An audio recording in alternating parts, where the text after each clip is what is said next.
On my 64th birthday, I stood frozen as wine ran down my $3,000 dress.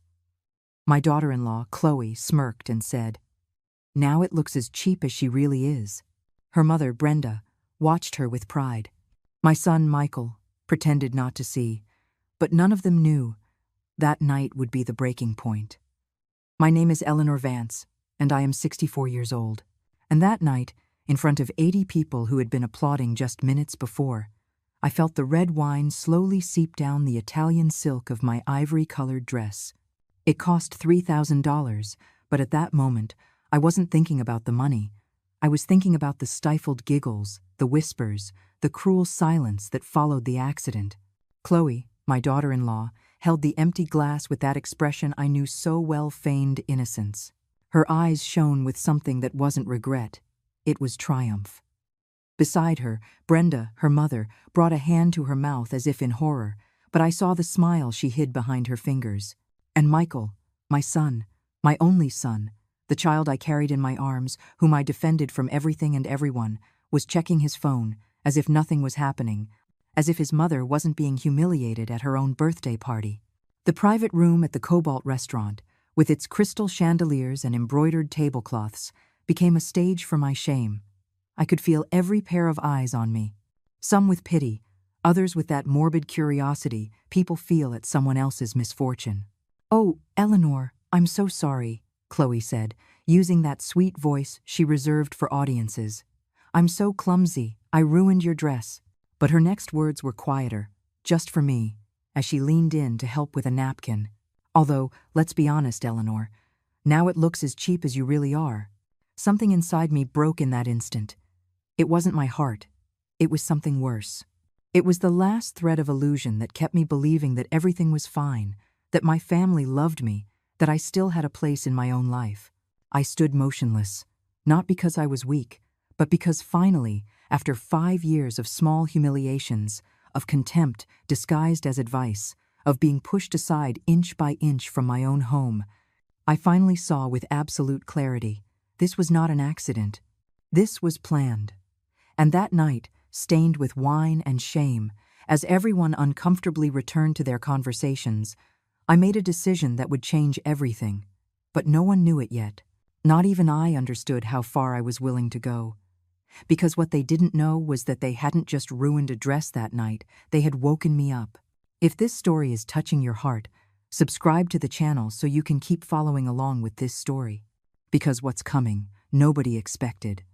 But before I tell you how I got to that room, how I became the invisible woman at her own party, you need to understand who I was before. Before Chloe entered our lives like a silent hurricane. Before my son became a stranger. Before I lost myself. I wasn't always this woman who bows her head. There was a time when my name meant something in this city. Eleanor Vance, architect. I designed the new bank tower downtown, the public library in the suburbs, the Valley Towers residential complex that everyone knows for its vertical gardens. It was 2013 when my world fell apart. Richard, my husband, died in a crash on the interstate. A tractor trailer lost control. Rain. Fog. My husband never came home. Michael was 32 years old. He had just landed a position at a tech company. I was 52. And suddenly, we were alone. Two people trying to figure out how to keep breathing when the center of your universe disappears. For a year, I could barely work. Michael came over every evening. He brought me soup. He sat with me in silence. Sometimes we cried together. Other times we just held hands, looking at old photographs. He was my anchor, and I was his. Little by little, I returned to life. I took on a small project, then another. An international firm offered me the lead on designing a cultural center in Barcelona. A 3-year contract, good salary, the opportunity of my career. But Michael looked at me with those eyes he inherited from his father and said, "Mom, I need you close, please." I turned down Barcelona. I bought a beautiful plot of land in a leafy suburb, with jacaranda trees lining the street and a view of the hills. I invested my savings, $420,000. I hired the best architect I knew, myself. And I designed a house with 2 living rooms. One for me, Another for Michael and the family he would one day have. I wanted a multi-generational home, like in the old days, where grandmothers cook with their daughters-in-law, where grandchildren run through the yard while the adults drink coffee on the terrace. I dreamed of that as I placed every brick, every window, every detail. The house was finished in 2015. Michael moved in with me. Those were 2 beautiful years. We cooked together on Sundays. He helped me with my blueprints. I listened to him talk about his projects at the company. We had our routine, our peace. Until, in 2017, Michael met Chloe Sullivan at a business conference in Dallas. At first, I found her charming, tall, slim, with that perfect smile of someone who knows exactly how to make a good impression. She came from a good family, or so she said. Her father had been in textiles. Her mother, Brenda, was also a widow. Chloe was kind to me those first few weeks. She asked about my work. She complimented the house. She called me Eleanor, with a fake affection that I, at the time, believed was genuine. They got married in 2018, an elegant wedding in a Napa Valley garden. I paid for half, $30,000. Chloe cried with happiness in my arms. I always wanted a mother-in-law just like you, she whispered. What an idiot I was to believe her. The first few months were tolerable. Chloe moved into the house. She respected my space, or so it seemed. But there were small changes. A painting I had hung would appear in a different spot. My spices in the kitchen were reorganized. My routines were interrupted by new traditions she imposed. It's just how we did things at my house, Eleanor, she'd say in that soft voice. You don't mind, do you? And I said no. Because I wanted peace. Because I wanted Michael to be happy. Because a good mother-in-law doesn't fight over trivial things. But the trivial things became invasions. Chloe convinced Michael that I needed help. That at my age, maintaining such a large house was too much. She fired Rosa, my housekeeper of 20 years, without consulting me. She brought in a new girl, Maria, who only took orders from Chloe. Then Brenda arrived. Just for a few days, Mom, Michael told me. Her apartment is being remodeled. That was 3 years ago. Brenda never left. Between the two of them, they redecorated my living room, changed the curtains, moved furniture. They installed security cameras that, curiously, only monitored my spaces, my studio, my bedroom, the garden where I used to drink my coffee. And Michael, my son, became a ghost. He left early, came home late. When I tried to talk to him, he was always in a hurry. I have a meeting. Later. Mom, don't start, he'd say whenever I mentioned anything. Chloe is just trying to help. Why are you always looking for problems? That's how I became invisible. Not all at once, but little by little. Like those old photos that fade in the sunday, until one day you look in the mirror and no longer recognize the woman looking back. But that night of the spilled wine, something changed. Because when you hit rock bottom, there are only 2 options. Stay there or start digging your way out. And I had already decided which one I would choose. Let me tell you how I lost my own house without even realizing it. Because that's the most dangerous thing about manipulation. It doesn't arrive shouting. It arrives with smiles, with advice, with feigned concern that disarms you. 3 months after the wedding, Chloe suggested changing the living room furniture. It just looks so old, Eleanor. You deserve something more modern. Michael agreed. I gave in. After all, they were just details. Or so I thought. Then it was the kitchen. Chloe couldn't stand my ceramic pots, my casserole dishes inherited from my mother. They take up so much space, and they're so old-fashioned. She replaced them with stainless steel cold, with no history, no soul. Every change came wrapped in reasonable logic. Every invasion disguised as an improvement. But the real blow came when she fired Rosa. Rosa had worked with me since Michael was a teenager. She knew my routines. She knew I liked my coffee strong at 7, that on Fridays I baked pastries. She was more than an employee. She was a confidant, a friend. One afternoon, I came home from work, and Rosa was gone. Chloe was waiting for me in the kitchen with a smile. I gave her severance, Eleanor. It was just too much work for a woman her age. I hired Maria. She's younger, more efficient. Without consulting me, I could barely process what I was hearing. "You're always so busy. I didn't want to bother you with these domestic things." Michael agreed. There it was again. Michael agreed. As if that phrase was a shield that justified anything. I called Rosa that night. She cried on the phone. She told me Chloe had given her only the bare legal minimum, that she had forbidden her from saying goodbye to me. I wanted to fix it, to pay her more, to bring her back. But Rosa had already accepted another job. The damage was done. Maria, the new housekeeper, wouldn't look me in the eye. She only followed Chloe's instructions. If I asked for something, she would first check with Mrs. Sullivan, as if I were a guest in my own home. Then Brenda arrived. Chloe's mother showed up with 3 suitcases. "Just while my apartment is being remodeled," they said. That was in October of 2020. We are now in 2023, and she is still here. Brenda settled into the guest room I had designed for friends. She decorated it to her taste, put up her saints, her candles. Her smell of cheap perfume permeated the entire hallway. Between the two of them, mother and daughter, they established new rules.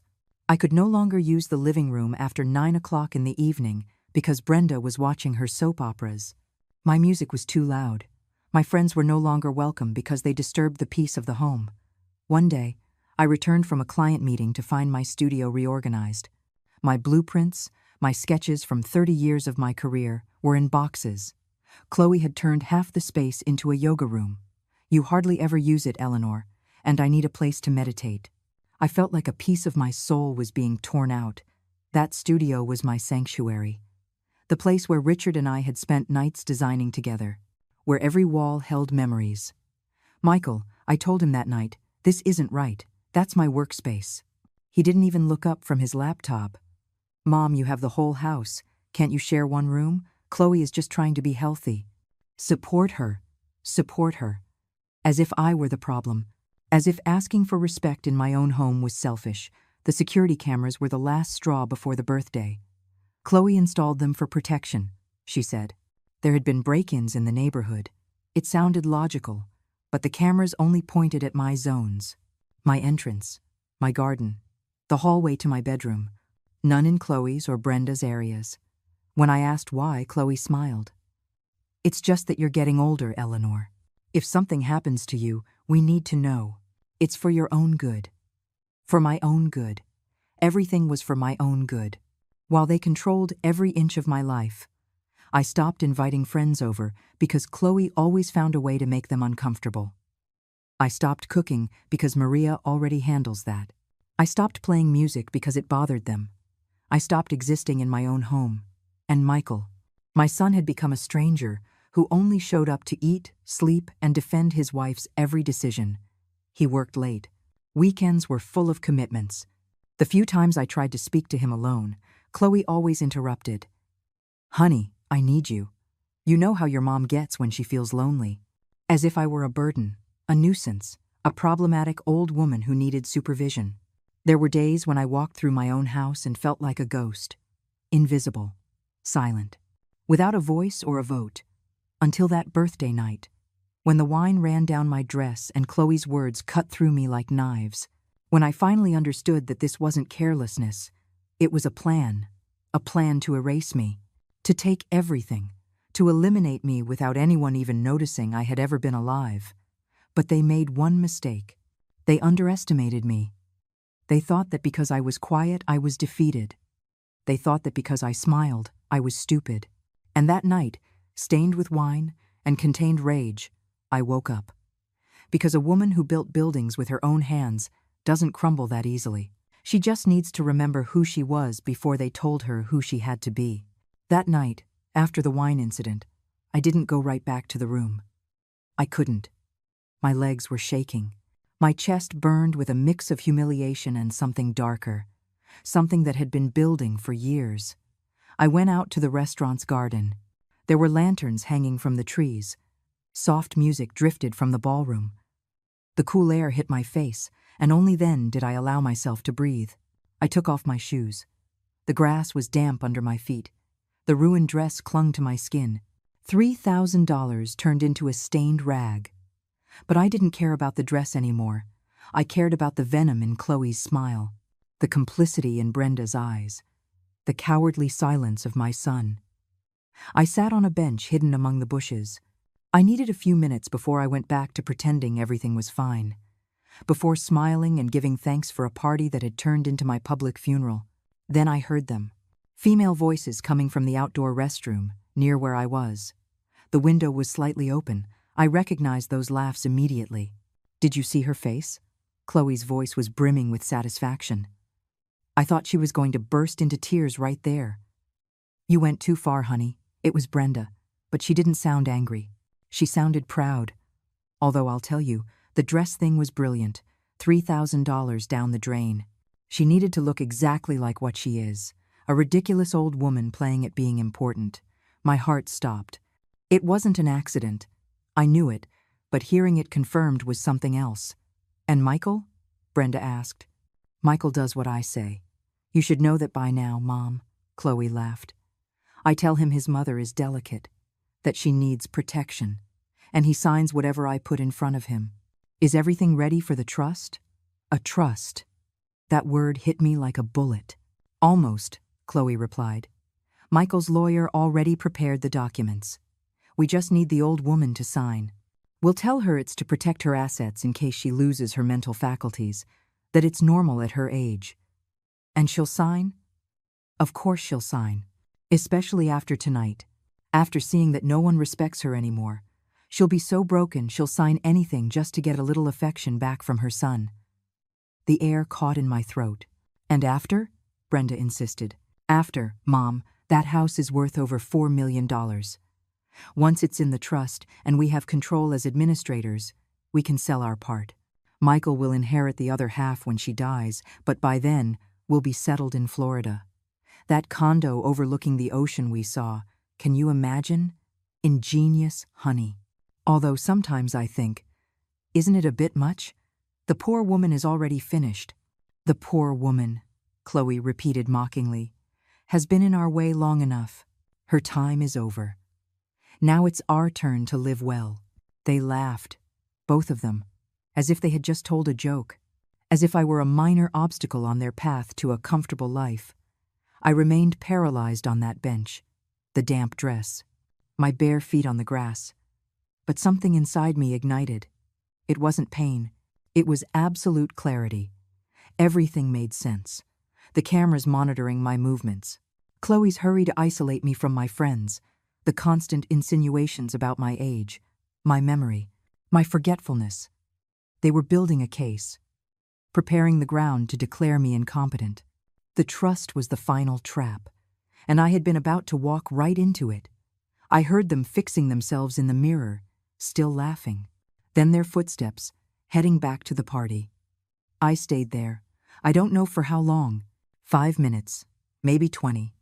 Watching the restaurant lights, hearing the music, feeling something ancient awaken in my chest. Rage. But not just any rage. It was the cold rage of a woman who was an architect, who had raised structures from nothing, who knows how to plan, who understands that before you build, you must have a solid foundation. I went back to the ballroom. Chloe and Brenda were already at our table, talking with other guests. Michael was still on his phone. No one had noticed my absence. I approached Chloe. I touched her shoulder gently. Chloe, honey, I said, with the sweetest voice I could fake. Don't worry about the dress. It was an accident. These things happen. She looked at me, surprised. She had expected yelling. She expected drama. I gave her submission. Or so she thought.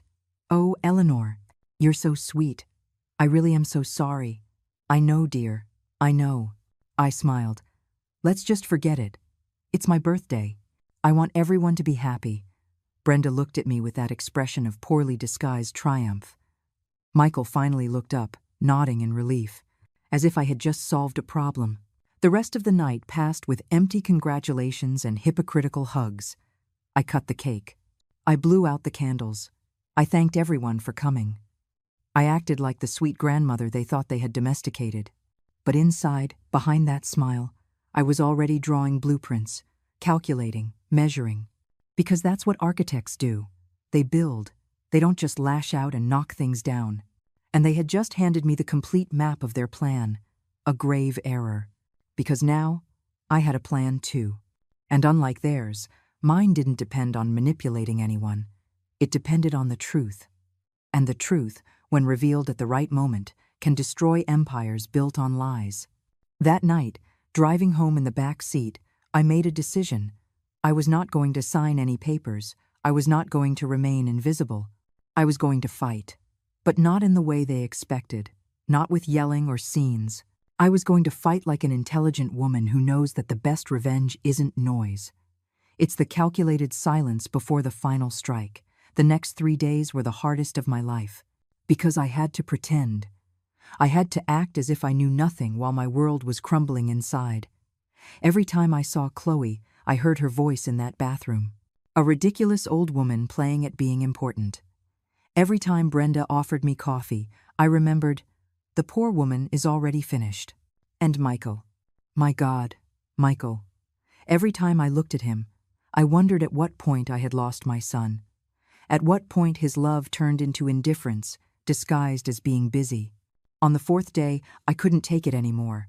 I needed to talk to someone who truly knew me, someone who remembered the Eleanor from before. I called Arthur Cohen. Arthur had been my partner on 3 major projects during the 1990s. He was an architect too, specialized in restoring historic buildings. He was 71 now, a widower for 5 years. We had drifted apart a bit after Richard died. Not because of any fight, but because life simply took us down different paths. But I knew I could trust him. We agreed to meet at an old-school cafe downtown. It's that old place where the waiters wear vests and the tiles tell 100-year-old stories. I got there early. I ordered a spiced coffee. My hands were trembling around the mug. Arthur arrived with his carved wooden cane and that warm smile he always had. Eleanor. He hugged me tightly. How long has it been? You look tired. I'm destroyed, Arthur. And right there, in that cafe full of tourists and office workers, I told him everything. The spilled wine, the conversation I overheard, the trust, the invasion of my house, how I had lost everything without even realizing it. Arthur listened to me in silence. He didn't interrupt. He didn't judge. When I finished, he stared into his cup for a long time. Eleanor, you're not going to like what I'm about to tell you. My stomach clenched. But you need to know. He took a deep breath. I looked up your daughter-in-law when you told me years ago that Michael was getting married. I had a gut feeling. I should have told you then, but I didn't want to meddle in your family life. What did you find? Chloe Sullivan was married before, out in Phoenix, to a 62-year-old businessman. She was married to him for 2 years. When they divorced, there was a lawsuit. He accused her of financial coercion, of manipulating him into signing assets over to her. The case never went to trial. They signed a confidential settlement. He paid her $80,000 to go away and never talk about it. I felt nauseous. Arthur, why didn't you tell me? Because I had no solid proof. Because it could have been a coincidence. Because your son seemed happy, and I didn't want to be the old meddler. He took my hand. But now, hearing this, I see the pattern. This woman is a professional predator, and you are her biggest target yet. Tears welled up without permission. All this time I thought it was my fault, that I was being difficult, that I didn't know how to be a good mother-in-law. But no, I was the prey. You need legal help, Eleanor. Serious help. Do you know someone? I know the best. Jessica Reed. She specializes in family estate cases and financial abuse against seniors. She is relentless. If anyone can help you, it's her. 2 days later, I was in Jessica Reed's office. A modern office in a Century City high-rise, 14th floor, with a view of the entire city, and eyes that pierced right through you when she spoke. Mrs. Vance, tell me everything. And I mean everything. Every detail matters. I showed her documents, bank statements. I managed to print in secret the deeds to the house. I told her about the cameras, about Rosa, about the trust they wanted me to sign. Jessica took notes. Do you have joint accounts with your son? Yes, a savings account we opened years ago. He has access to it. Have you noticed any strange movements? I haven't checked. I trust Michael. A big mistake. Her tone wasn't cruel, just direct. I need you to authorize me to review all your accounts. Now, I signed the authorization. She made a few calls. In less than an hour, she had the transactions from the last 3 years displayed on her computer. And there it was. The horror, in numbers. Withdrawals of $5,000, $8,000, $12,000, always on odd dates. Transfers to an account I didn't recognize. Payments for credit cards that weren't mine. Mrs. Vance, almost $89,000. Did you authorize these movements? No, I didn't even know. This is misappropriation, financial abuse, and we have documentary proof. Jessica kept digging. She found receipts, one in Chloe's name for a car I never saw, for $38,500. Another for a business trip to Cancun, for $9,500, purchases at department stores. Jewelry, clothing, all paid for with my money, without my knowledge. Furthermore, Jessica continued, if they try to make you sign a trust alleging mental incapacity, we need to countersue. Do you have any actual cognitive issues? None. My doctor can confirm it. Perfect. Get a full evaluation. That way, we'll have documentation that you are in full command of your faculties. That destroys any attempt to declare you incompetent. And what do we do about the stolen money? A civil suit. We're going to get back every penny, but that takes time. Jessica leaned forward. Mrs. Vance, I need you to understand something. This battle will be ugly. Your son is going to have to choose a side, and it might not be yours. At least not at first. The words hurt, but I knew she was right. Are you willing to see this through to the end? Jessica asked. I thought of the spilled wine, the cruel laughter, my invaded home, my son turned stranger, of years of silent humiliation. To the end, I replied. Even if it costs me everything. Jessica smiled. It was a smile I hadn't seen in years. An ally. Someone on my side. Then let's begin. They made a mistake. They underestimated the architect. I left that office a different woman. I was no longer the scared victim. I was the strategist, the builder of plans. Chloe and Brenda had unknowingly declared war, and I had just recruited my general. Because in architecture, there's a golden rule. You never build on unstable ground. First, you have to remove all the rotten earth. And that, exactly that, was what I was about to do. I returned home that afternoon like an actress preparing for the role of her life. Jessica had given me clear instructions. Do not change your behavior. If anything, be more compliant. The more confident they are, the more mistakes they'll make. So, that's what I did. I arrived with grocery bags. I greeted Brenda, who was watching her soap opera. I offered her cookies. She barely looked at me. Oh, Eleanor, how thoughtful. Though you know I can't have flour. My sugar, remember? I smiled. Chloe arrived from her Pilates class.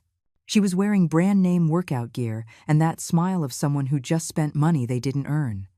Eleanor, can we talk? I have something important. My heart sped up, but I kept calm. Of course, dear. What is it? We sat in the living room. My living room, which now had furniture I didn't choose and pillows I didn't buy. Michael and I have been thinking.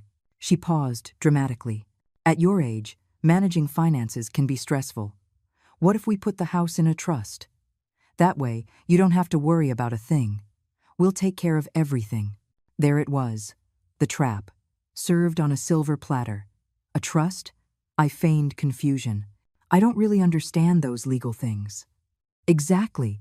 That's why it's perfect.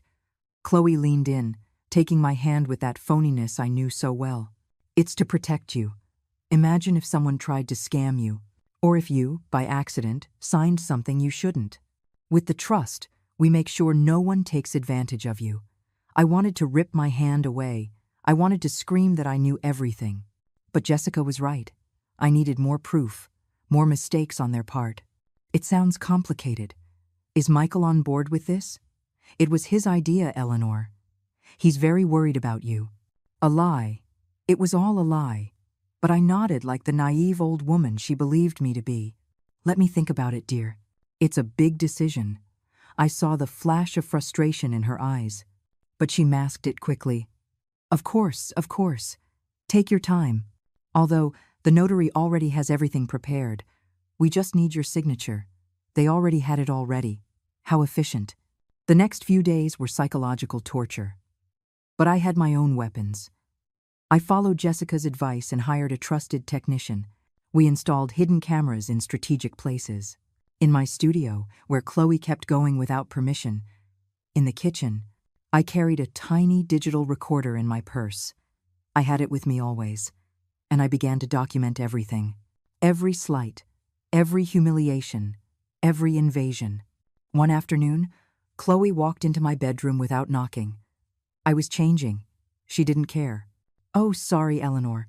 I just need that necklace I borrowed from you." "Where do you keep it?" "I didn't lend you any necklace, Chloe." "The pearl one. Did you forget already?" I froze. Richard had given me that necklace for our 20th anniversary. I would never lend it out. "It should be in my jewelry box," I said, my voice trembling. Chloe went straight to it, took out the necklace, put it on in front of the mirror. "Ah, yes, this one. Perfect for the dinner tomorrow. I'll give it back to you on Thursday." And she left. Her theft, disguised as a loan. My forgetfulness. Another night, I heard voices in Richard's study. That sacred space no one had touched since his death. I went downstairs silently. The door was ajar. Chloe was photographing documents with her phone. Papers from his desk. Old files. She was looking for something. "What are you doing?" My voice came out firmer than I expected. She wasn't startled. "No shame, no apologies. Just tidying up, Eleanor. This room is a disaster. It's time to let it go, don't you think? Richard is gone. Clinging to the past isn't healthy." Every word was a stab. "This room stays as it is. Oh, Eleanor," her tone changed. It became cold, sharp. "You don't get to decide those things anymore. This is Michael's home now, and mine. It's time for you to accept your place." "My place?" "Yes, as a guest. As the grandmother who lives here out of our generosity." She stepped closer to me. "Because let's be honest, Eleanor, you don't own anything anymore. You just haven't realized it yet." She looked at me with such contempt that I felt the air leave my lungs. "This isn't yours. This space isn't yours. Your time is over. Now it's our turn. And the sooner you accept that, the less painful this will be." She walked out of the study, leaving me there, shaking with rage and pain. But what Chloe didn't know was that the hidden camera on the bookshelf had recorded every word, every gesture, every threat. I kept gathering evidence. Jessica showed me the accounts. We discovered more charges. A $3,500 laptop. Beauty treatments for $4,800. Furniture for an apartment I didn't know, for $12,700. "They're preparing their nest," Jessica told me. "They already have another place. They're just waiting to fleece you completely before they leave." I also discovered something about Brenda. Jessica hired a private investigator. She had gambling debts, online casinos, sports betting.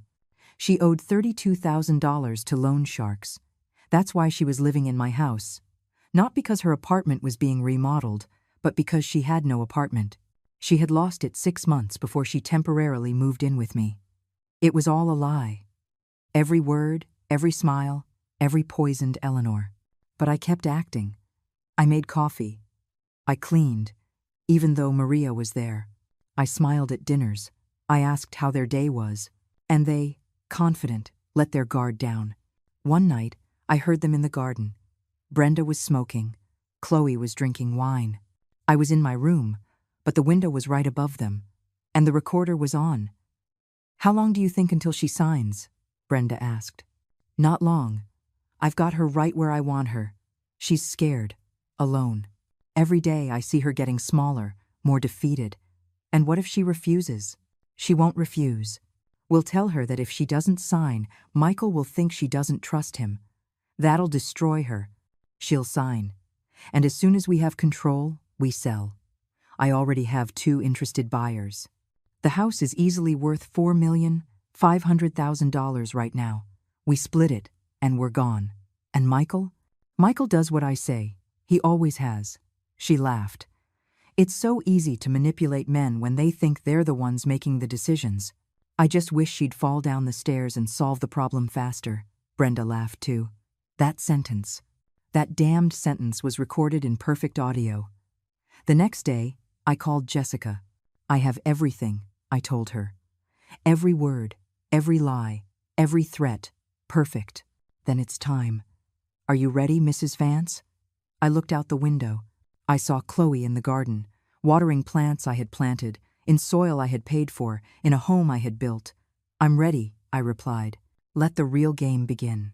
Because I had already played at being invisible, I had already played at being weak. Now, I was going to play by my own rules. And in this game, I knew every corner of the board because I had designed it.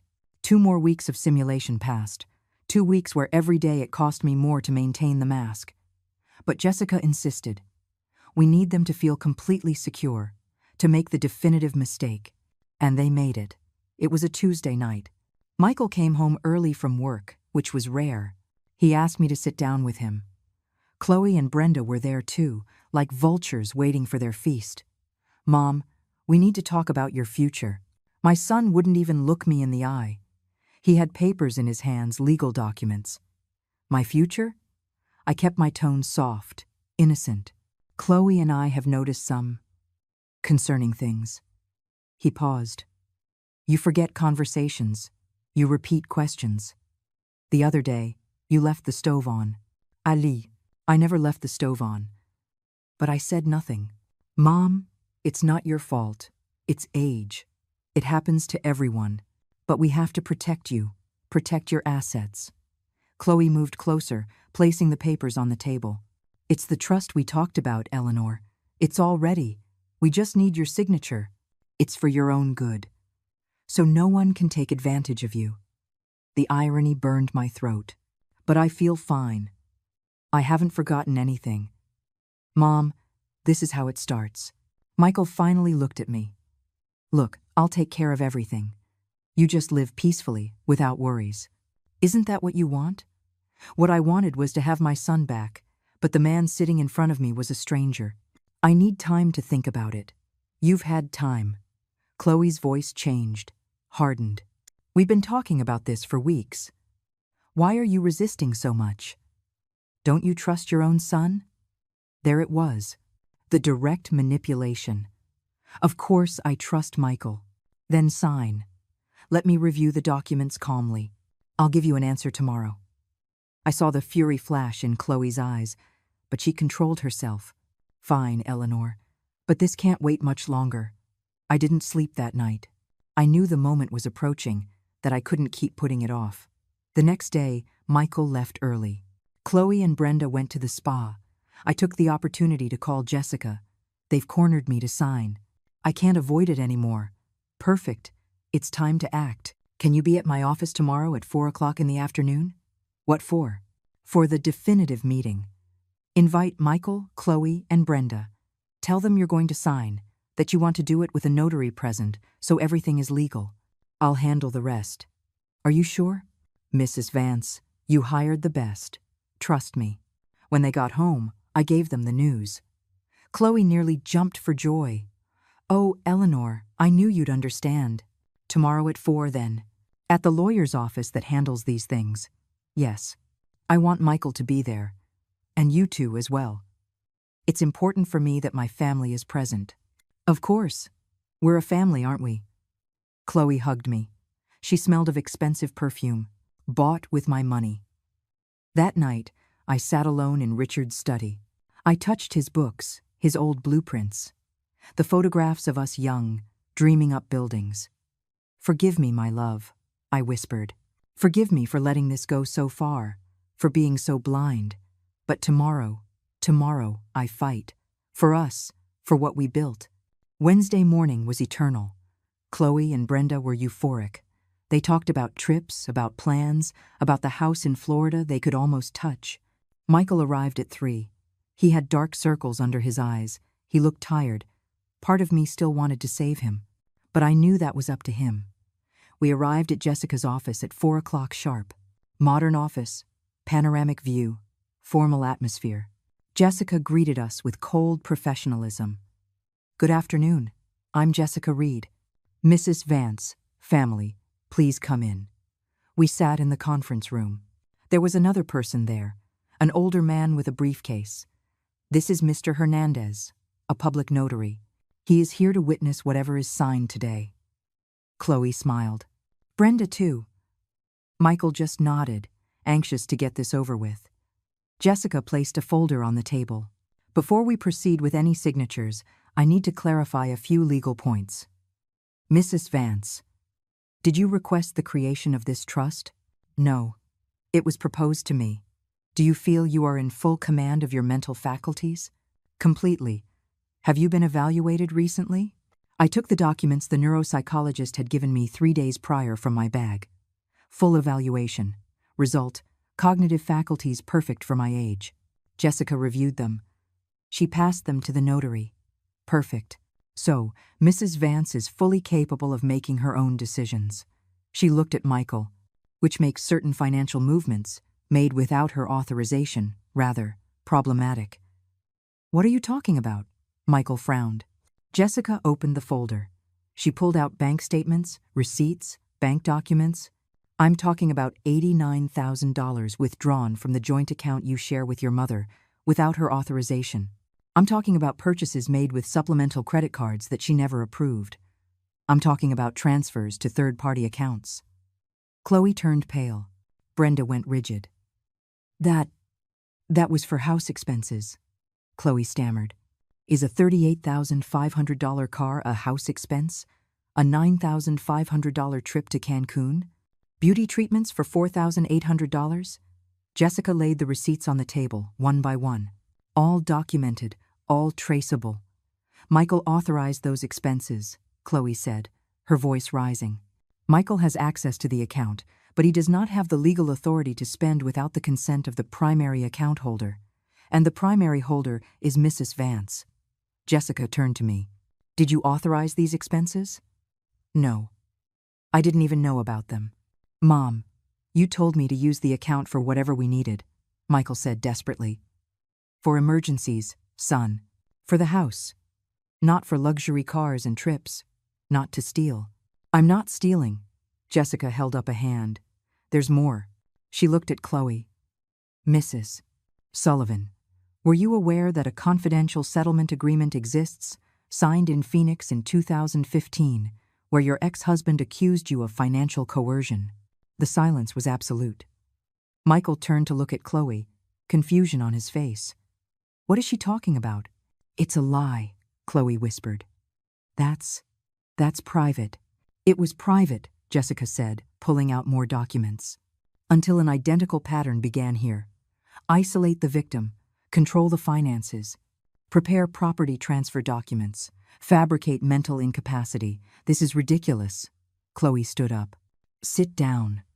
Jessica's voice was steel. I'm not finished.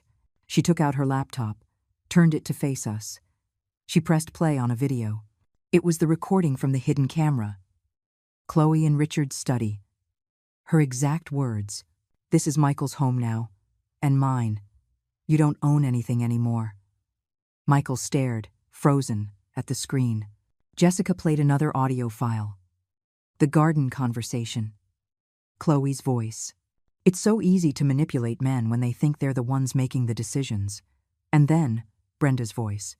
I just wish she'd fall down the stairs and solve the problem faster. Michael's face crumpled. I watched something break in his eyes, as if he were finally waking up from a long dream.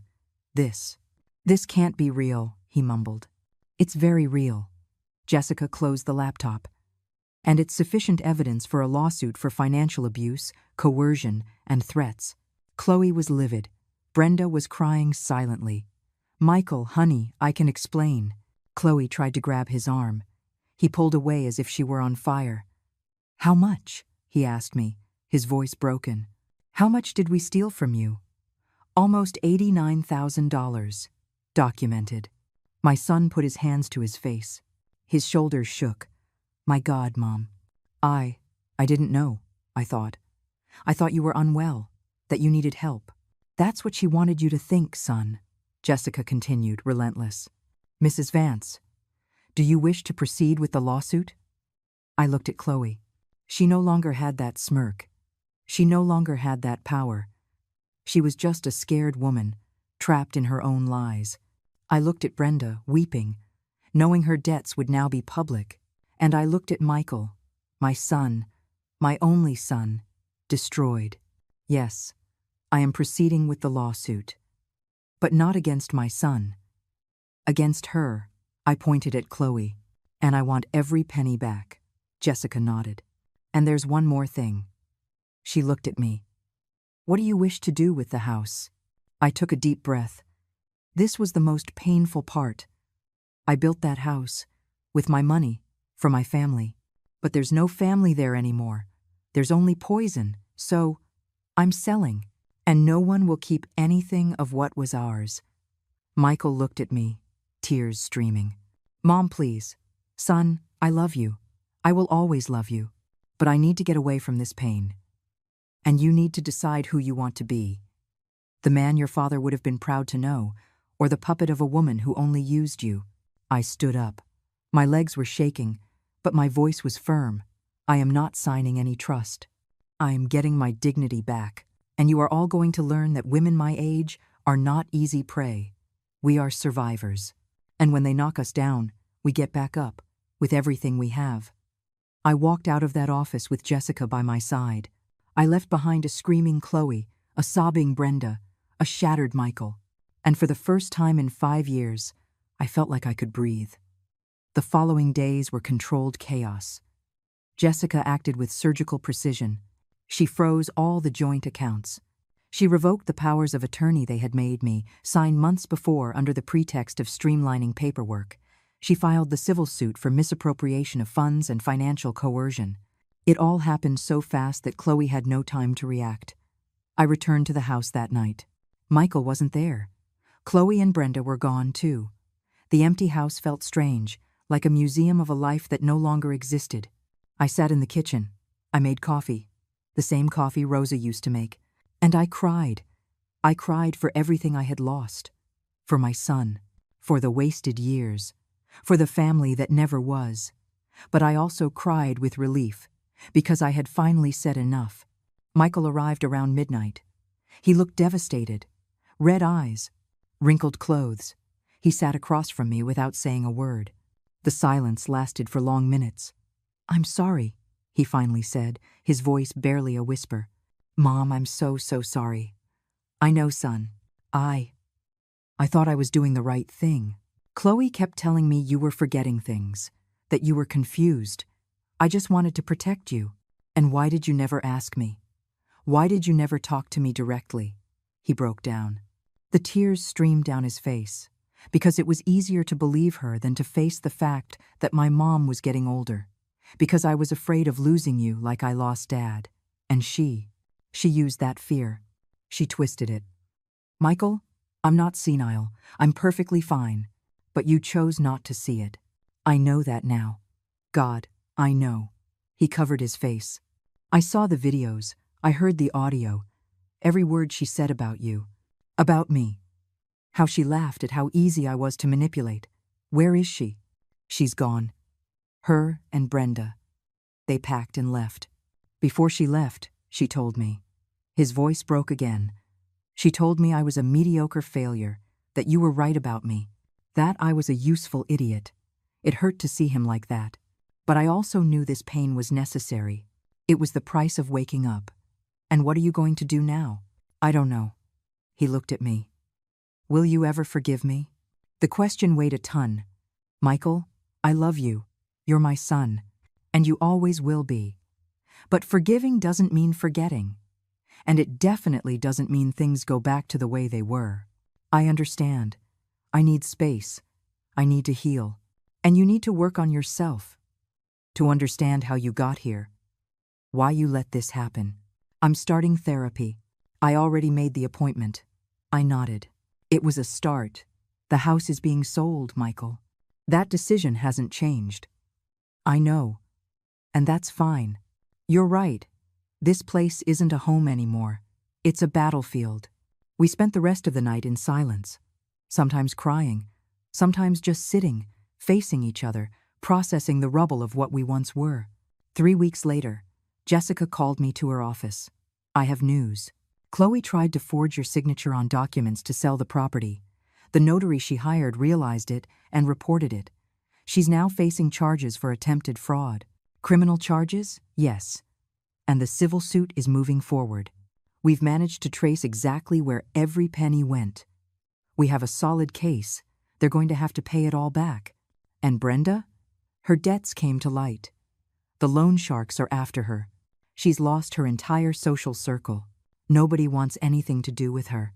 It was justice, but it felt empty. Because justice doesn't return lost time. It doesn't erase the wounds. And what happens to me now? Jessica smiled. Now, Mrs. Vance, you rebuild. On your own terms. The house sold 2 months later for $4,380,000. A good price, a young family with children. It gave me some peace to know that space would have genuine laughter in it again. Michael asked for nothing from that money.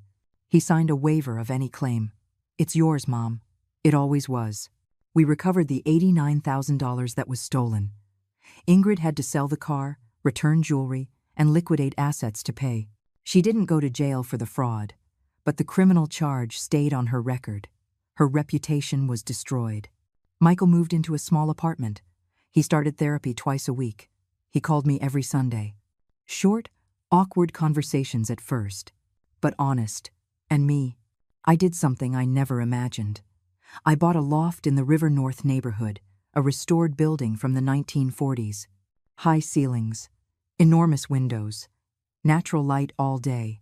It cost me $1,850,000, perfect for a single woman who needed a fresh start.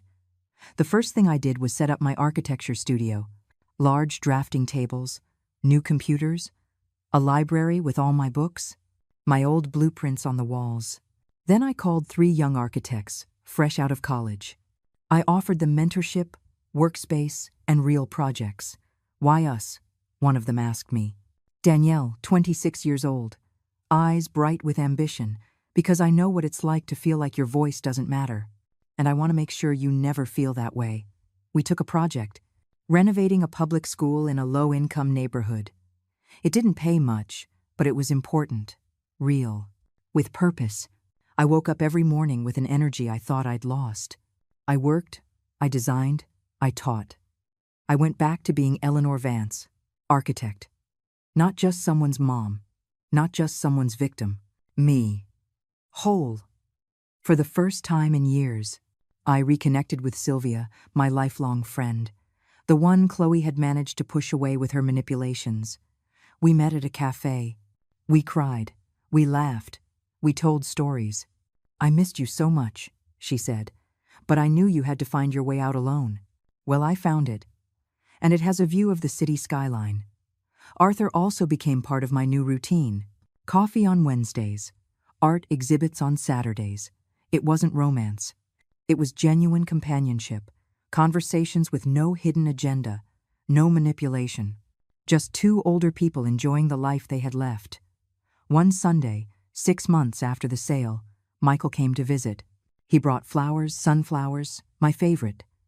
I'd forgotten you liked these. The place is beautiful, Mom. Thank you, Son. We toured the loft. I showed him my projects. He told me about his therapy, about how he was learning to set boundaries, to recognize manipulation, to not be afraid of being alone. Do you think? Someday, we can, be a family again? He asked, his voice thick with fragile hope. I sat across from him. I really looked at him. I saw the man he was, not the boy he had been. Michael, we are family. We always will be. But the family we were doesn't exist anymore. It died along with the trust. What we can build now is something new, something different. Something based on mutual respect, not obligation. How do I do that? With actions, son, not with words. Words are cheap. Deeds build bridges, and those bridges take time. He nodded. He understood. And for the first time, I saw something in his eyes I hadn't seen in years. Real maturity. Before he left, he hugged me, tight, like when he was a boy and had nightmares. I love you, Mom. and I'm going to spend the rest of my life proving I deserve your forgiveness. You don't need my forgiveness, son. You need your own."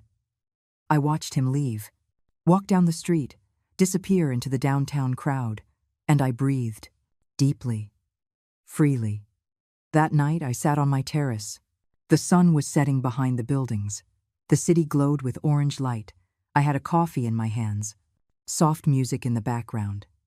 And for the first time in 5 years I felt at home, not in a place, but in myself. Because that's what I had gotten back. Not a property, not money. I had gotten myself back.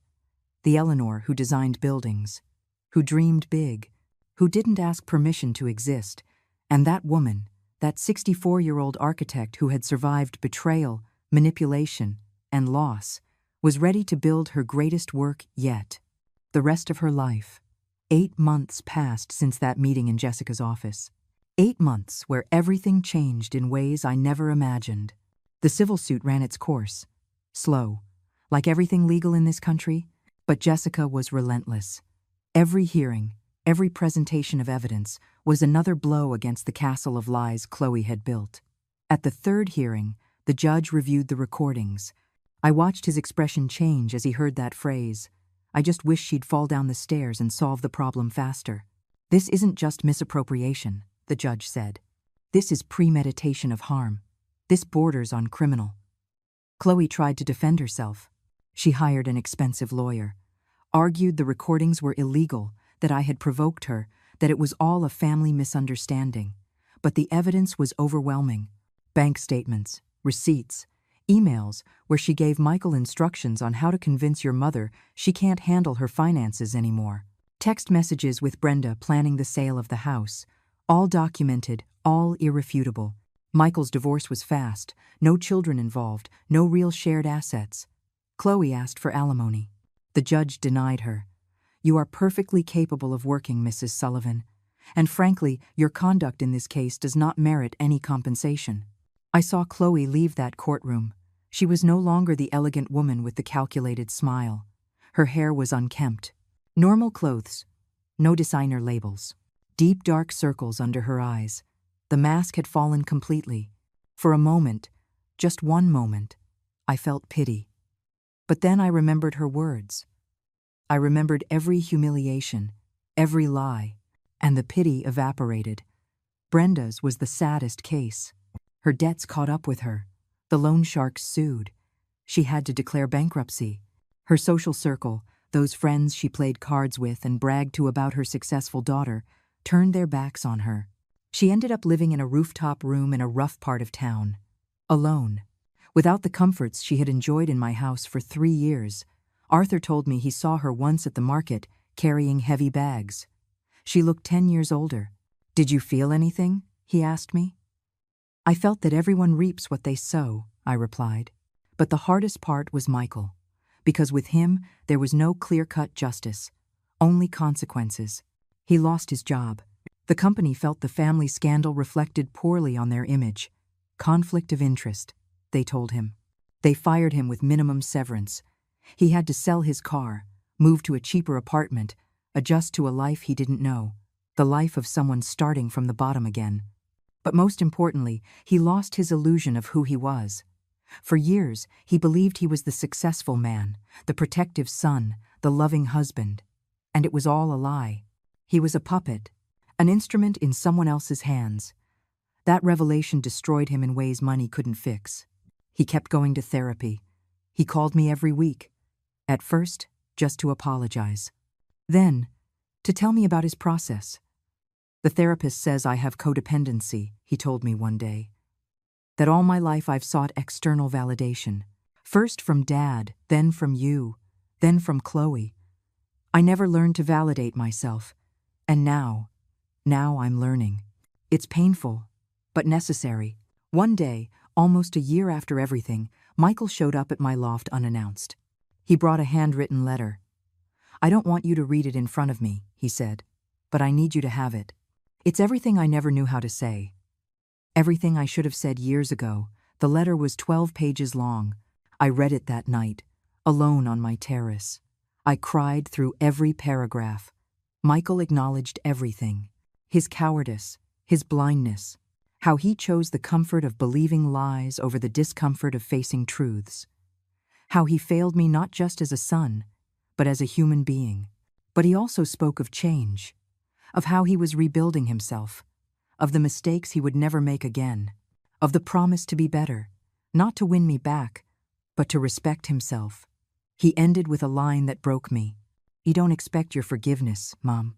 I just hope that one day, when you think of me, you don't just see the son who betrayed you, but the man who learned too late, but learned nonetheless." I put that letter in a special drawer next to the photos of Richard, the things that hurt, but that you need to keep. Did I forgive Michael? I asked myself that 1,000 times. The answer isn't simple, because forgiveness isn't a switch you flip. It's a process. Some days, I forgave him completely. Other days, the anger returned, and I wondered how he could have been so blind. But what I did do was give him space. Space to grow, to change, to prove with actions, not words, that he was different. And slowly, very slowly, something rebuilt between us. Not the relationship from before. That was dead. But something new, more honest, more fragile, yes, but also more real. As for Chloe, the legal end came 14 months after it began. The judge ruled in my favor on everything. She had to return the $89,000 plus interest, a total of $104,700. She sold everything she had: jewelry, designer clothes, the car she bought with my money. She didn't go to prison, but she was left with a criminal record, attempted fraud. Any future employment, any legal application would carry that mark. The last I heard of her, she was working in a call center, living with a cousin in a cramped apartment. Her Instagram, once full of photos at expensive restaurants and on trips, was now private. She had fallen, hard, and while part of me knew I should feel compassion, I couldn't. Because she didn't just steal money from me, she stole years, peace, dignity. So yes, it was poetic justice. Everyone ended up exactly where their actions led them. Brenda, alone in her rooftop room. Chloe, with her reputation destroyed and her future limited. Michael, working on himself, facing who he had been. And me, I was rebuilt, with my studio up and running, with 3 young architects under my mentorship, with projects that excited me, with my friends back. With Arthur visiting every week to go to museums and concerts, with a life that was finally my own. One afternoon, Danielle, my most talented apprentice, asked me while we were reviewing blueprints, "Eleanor, how did you manage to get back up after everything that happened?" I looked at her, 26 years old, her whole life ahead of her, and I remembered the 26-year-old Eleanor, designing her first building, believing the world was just. "You don't get up all at once," I told her. "You get up little by little, first your knees, then your hands, then your head, and one day you realize you're standing, and the scars didn't make you weaker. They made you wiser." She smiled and kept working. And I did too. Because that's what we survivors do. We keep going. We build. We create.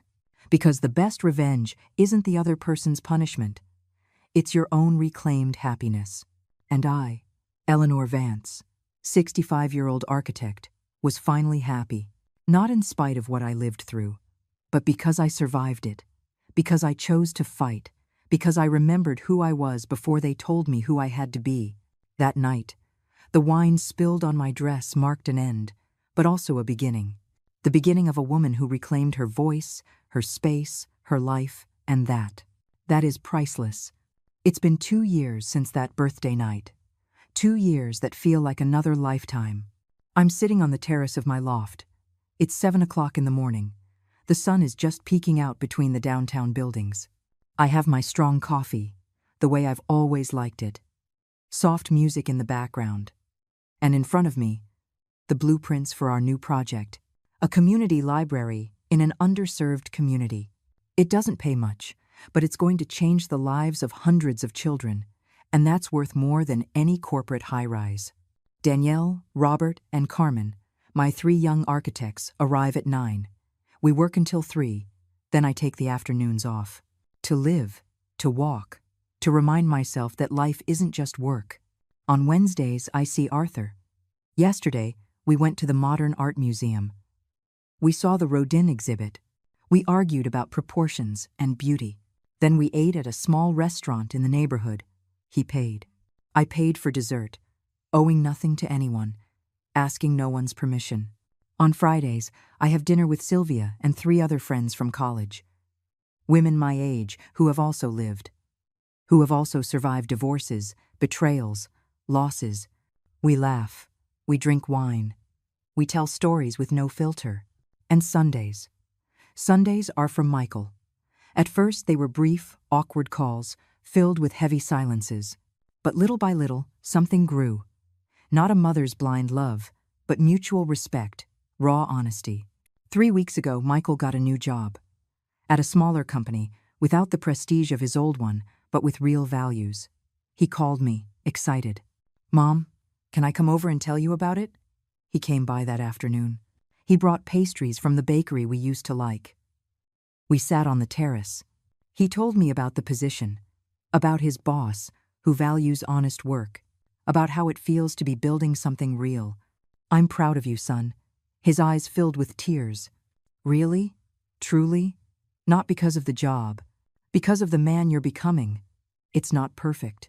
There are still days when I see shadows of the son who failed me, but I also see light, genuine effort, real change.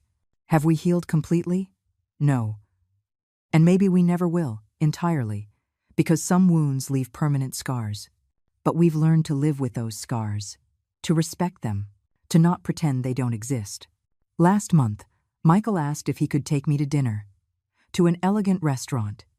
"I want to celebrate your birthday the way it should have been 2 years ago," he said. I accepted, but with conditions. Nothing flashy, nothing that pretends to erase the past. Just a dinner, you and me, honest. We went to a small place in a quiet neighborhood. Traditional food, pot roast, mashed potatoes, homemade bread. "Are you happy, Mom?" he asked me in the middle of dinner. The question took me by surprise, not because I didn't know the answer, but because no one had asked me that in years. "Yes, son, I'm happy. In spite of everything?" "No, because of everything. Because everything I lived through brought me here, and here is a good place." He smiled, a sad but genuine smile. "I'm glad. You deserve it." That night, walking back home, I thought about Richard. How he would have handled all this. He probably would have seen the signs earlier. He would have protected Michael from Chloe. But I also thought that maybe this needed to happen, so that I could remember who I was, so that Michael could learn who he wanted to be. The hardest lessons are the ones that transform us the most. My studio is doing well. We have 3 active projects, small but significant. An eco-friendly house in the mountains, the community library, and the renovation of a historic tenement building downtown. Danielle is shining. Robert found his voice in sustainable design. Carmen discovered her passion is universal accessibility. I watch them grow, and I see myself 40 years ago, with that hunger, that hope, that certainty that architecture can change lives. And I teach them not just technique, I teach them to defend their space, to not let anyone steal their voice. Especially the young women. Don't let them tell you you're too much, I tell them. Too old, too young, too sensitive, too tough. You are exactly what you need to be.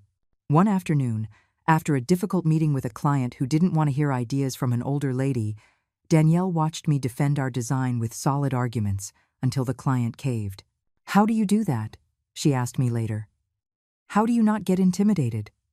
"Because I have nothing left to prove. I'm not looking for approval anymore. I'm just looking to do good work. And when you know your own value, no one can take it from you." A month ago, I got an unexpected call. It was the dean of the university's School of Architecture. "Mrs. Vance, we're organizing a lecture series on pioneering women in architecture. We would love for you to participate." I accepted. I gave the lecture 2 weeks ago. A full auditorium, young students, bright eyes, ready to change the world. I told them my story. Not just the buildings I designed, but also what I lived through. The loss, the betrayal, the reconstruction. I thought that at 64, my life was over, I told them. But it turns out, the most interesting part was just beginning. At the end, a girl in her 20s approached me. She had tears in her eyes. My grandmother is going through something similar, with her family. She feels finished. Can I show her this lecture? Please do. And tell her for me that it's never too late to reclaim yourself. That age doesn't define your worth. That as long as you're breathing, you can change your story. Those moments. Those are what remind me why it was worth fighting. Not just for me, but for all the women who believe that after a certain age, they must become invisible, compliant, silent. No. 1,000 times, no. This morning, while making my coffee, I saw myself in the mirror. I'm 65 years old. Gray hair that I no longer dye, wrinkles that tell stories, hands that built buildings and are now building new dreams. And I liked what I saw. Not the perfect Eleanor, not the self-sacrificing mother, not the broken victim, but the complete Eleanor, with all her facets, her scars, her victories, the woman who lost almost everything and rebuilt herself from the foundations up. The doorbell rings. It's Arthur. Today we're going to see an exhibit on Japanese architecture. Ready for an adventure? He asks with that warm smile. Always, I reply. And it's true. I'm ready. Not just for today, but for all the days to come. Because I learned something fundamental in these last 2 years. Life doesn't end when others decide you're no longer relevant. Life begins when you decide that you are. At 65, I didn't finish my story. I rewrote it. In my own handwriting, with my own rules, with my own dignity. And this version, this Eleanor, reborn from the ashes of humiliation, is the best I've ever been. Not because she's perfect, but because she is authentically mine. I walk out of my loft. The sun is shining on the city. There's noise, movement, life, and I am part of it. Not as a spectator, but as the protagonist. Because that's what we women who survive are, the protagonists of our own stories. And my story, far from ending that night of the spilled wine, was just beginning its most beautiful chapter. The chapter where I chose, where I built, where I flourished. At 65 years old, without asking permission, without apologizing for existing, simply being, complete, free, alive. And that is what it truly means to be reborn. The doorbell to my loft rings on a Sunday afternoon. I'm not expecting anyone. Arthur is out of town visiting his daughter in Dallas. My friends are confirmed for Friday. The team from the studio doesn't work on Sundays. I open the door, and my heart stops for a second. It's Michael. But he's not carrying flowers or gifts. He's carrying something different in his hands. A thick manila envelope, and on his face there's an expression I haven't seen before. Determination mixed with fear. Mom, can I come in? I need to show you something. Of course, son. He sits in the living room, not on the sofa where he usually sits, but on the edge, like someone about to jump. He places the envelope on the coffee table. I've been working on this for the last 6 months. With my therapist. Alone. Without pressure from anyone. He opens the envelope, pulls out papers. Lots of papers. This is a restitution plan. His voice trembles slightly. Not just the money we already paid back by court order, but everything. Every dollar I spent. Beyond that, every decision I made without consulting you. Every moment I should have defended you and didn't. He shows me spreadsheets. Detailed calculations. Dates. Amounts. It's an additional $34,000. Expenses I authorized. Dinners. Trips. Things I thought were normal, but that came from your account. I'm going to pay it all back. It will take me 3 years with my current salary, but I'm going to do it. The tears threaten to come, but I hold them back. Michael, the judge didn't order that. You've already complied legally. It's not about what's legal, Mom. It's about what's right. He looks me straight in the eye for the first time in a long time. I spent a year in therapy learning the difference. Legal is the minimum. Right is what lets you sleep at night. There's something else in the envelope. He takes it out with trembling hands, and this This is the hardest part. It's a letter, but not for me. It's for the American Institute of Architects. I asked them to nominate you for the Lifetime Achievement Award. I told them about your buildings, your projects, your mentorship, everything you've done that I never knew how to value. My throat closes. Son, I'm not done. He pulls out a notebook. This is my therapy journal. I want you to read it. All of it. The ugly parts, where I admit my codependency, my cowardice, how I let myself be manipulated because it was easier than thinking for myself. He places the notebook in my hands. I don't expect this to change anything between us. I don't expect you to forgive me any faster. I just need you to know that I'm doing the work. The real work. Not to get you back, but to be the man Dad would have wanted me to be. Silence. Long, heavy, but not uncomfortable. Can I say something now? I ask softly. He nods, his eyes glassy.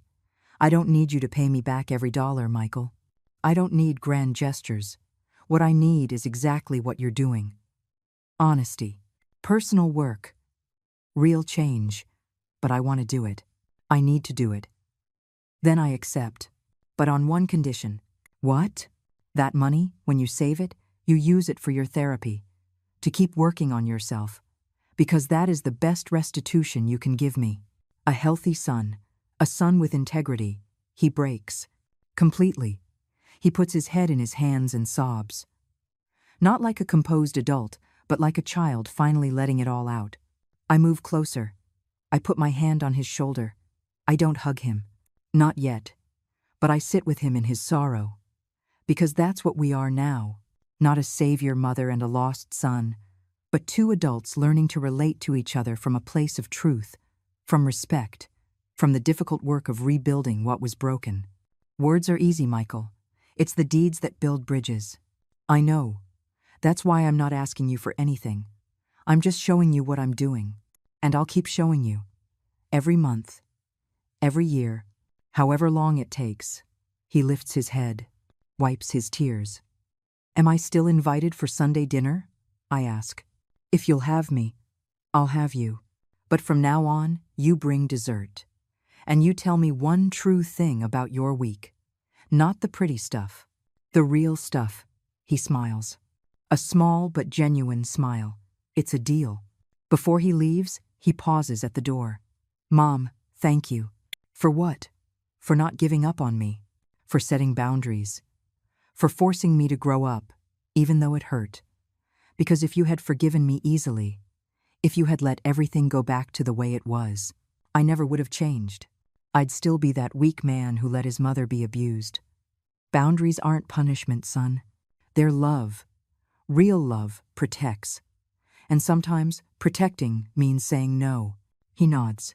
He leaves. I'm left alone with the manila envelope, the restitution plan, the journal, the letter to the Institute. I read the journal that night. Not all of it, just parts. I see his pain, his shame, his real work to understand how he became who he was. And for the first time in 2 years, I feel something I thought was lost. Hope. Not that everything will go back to the way it was, but that we can build something new, something better, something based on truth, not fantasy. 3 weeks later, I get an email from the American Institute of Architects. I've been nominated, not just for my professional career, but for my mentorship work with young architects. I cry reading that email, not from sadness, from pure joy, because someone saw, someone valued it. The ceremony is in 2 months. They invite me to bring guests. I invite Arthur. I invite Sylvia. I invite Danielle, Robert, and Carmen. And yes, I invite Michael. Are you sure? He asks when I call him. I'm sure. You're my son, and I want you to see what I built when I finally stopped making myself small so others could feel big. The day of the ceremony, I wear a wine-colored dress. Elegant but comfortable. Heels I can walk in. My hair is down, my silver grays shining under the lights. Michael arrives early to pick me up. He's wearing a suit. He looks good. But more importantly, he looks at peace. In the car, he says, I'm proud of you, Mom. I always should have been. but I was too busy pretending to be someone I wasn't to see who you really were. Thank you, son. That means a lot. The ceremony is beautiful. They give me the award. I speak in front of hundreds of people. I tell my story, not just the buildings, the fall and the rebirth. To all the women here tonight, I say in my closing remarks, especially those who feel their best years are behind them, I am here to tell you that you are wrong. Your best time is now. It is always now. As long as you have a voice, use it. As long as you have strength, fight. As long as you have life, live. Not for others. For yourselves. The ovation is long, emotional. Afterward, at the reception, Michael approaches with a glass of juice in his hand. Do you remember that night with the wine? He asks. How could I forget? I thought that was your end, your lowest moment. But it turns out it was your beginning, your awakening. Sometimes endings are just beginnings in disguise. Do you think someday we can? He doesn't finish the question. Be a family again? We are a family, Michael. We just have a real one now. With boundaries, with respect, with truth. And that's better than the fantasy we had before, he smiles. We toast, with juice, not wine, because some symbols need to be rewritten.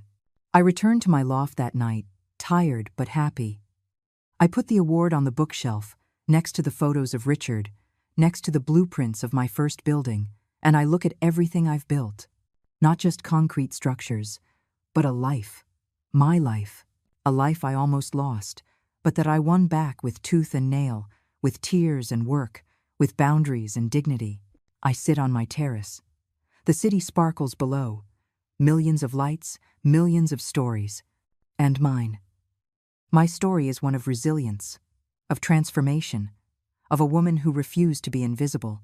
I think of all the women who are going through what I went through, feeling worthless, feeling their time is over, that they must settle for the crumbs of respect others give them. And I want to scream to them. No, you are worthy. You matter. You deserve dignity. And it is never, ever too late to reclaim it. Because I did. At 64, when the world told me it was too late, I decided I was just getting started, and I was right. Life doesn't end when others decide you're no longer useful. Life begins when you decide you are invaluable. I close my eyes, take a deep breath, and smile. Because true wealth isn't in what you own. It's in what you refuse to let anyone take from you. And I got back the most valuable things. My dignity, my voice, my life. And no one will ever take them from me again. If this story touched your heart, let me know in the comments where you're watching from. Tell me if you've ever had to set difficult boundaries to get your peace back. Give this a like if you believe dignity has no age. And subscribe to keep following more life stories like this one. Because all the stories we share here have something in common. They remind us that as long as we are breathing, we can rewrite our ending. The end.